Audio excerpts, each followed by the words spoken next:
So my name's Brazier and I'm the Client Engagement Director at Isobar in our Perth office.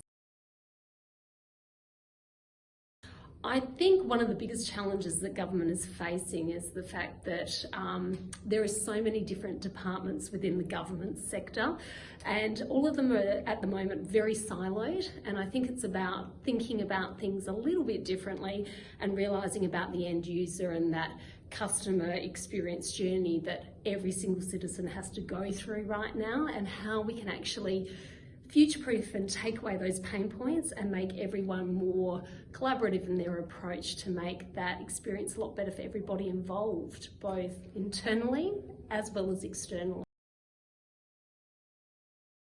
Yeah, I think it's just about rethinking about how we've always done things. It's always been, I hear words like red tape, the fact that it's a game of football working in government because there's handballing of responsibility up the change and nothing ever gets talked about.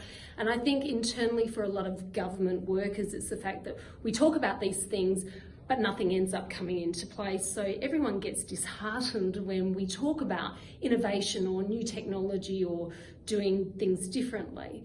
But I think, as everyone has spoken about today, it's more so about flipping that approach and going, how can I personally lead that journey to make a difference? And I think for everybody internally in the government sectors, but also externally, is think about yourself and your position in the community and how do you like to deal with things. And I think Steve from Services WA just articulated it beautifully that, guess what, we're spending $25 million a year on websites that aren't talking to each other.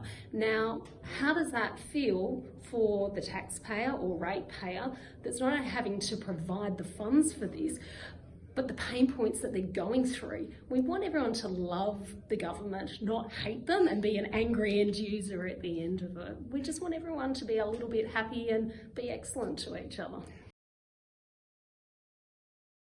Yeah, I think it's about looking at best practices, which I think a lot of people are trying to do. I think it's about sometimes looking up and engaging people and just talking more collaboratively. And exactly to that point that I said before, think about yourself as a personal end user and what does success look like for you personally, and then take that into retrospect and think about how you can engage that with your organisation.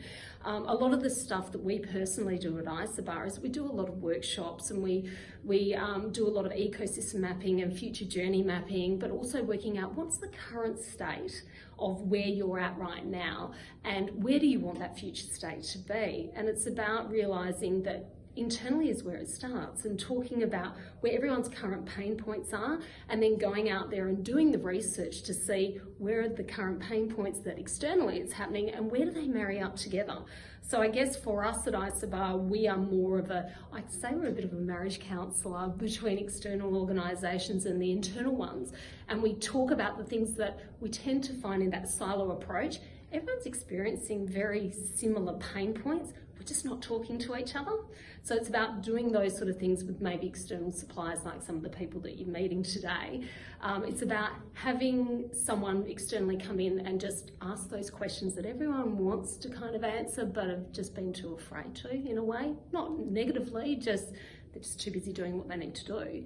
So it's about, I think, having that come to the surface, get someone to prioritise it, map it out, look at the current state, and then map out a future state and prioritise what are the most important things that we want to be doing now, next and in the future. Perfect. And then you've got a roadmap. It's by engaging. It's by engaging with those people and actually making sure that they're listening and understanding that there is a good path forward.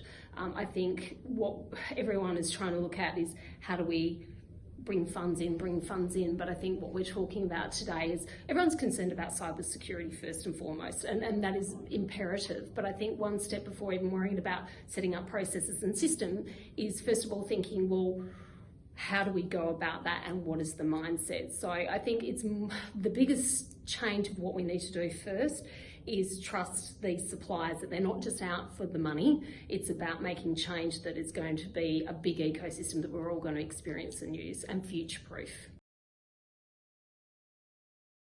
we've had a fantastic time. Julia's just finished speaking, and she's dynamic anyway. But we've had a really good experience. I think for us, Isobar has been here in the Perth sector for 4 years, and we're a bit of an unknown entity. We're sort of the quiet achievers, but a lot of people don't know that, yes, we've had an office here in Perth with 20 people for 4 years. Nationally, we've got about 285 people, and globally, we've got 185 offices around the world. So we're a big force. So for us, participating in an event like this, where we get to sort of showcase our wares without having to sell anything, because that's not what we are about personally. It's about living and breathing our values and making sort of the world a better place through human-centred design. So to be able to get in front of people and just help unlock some of their pain points in a nice conversational way has been great for us. So thank you.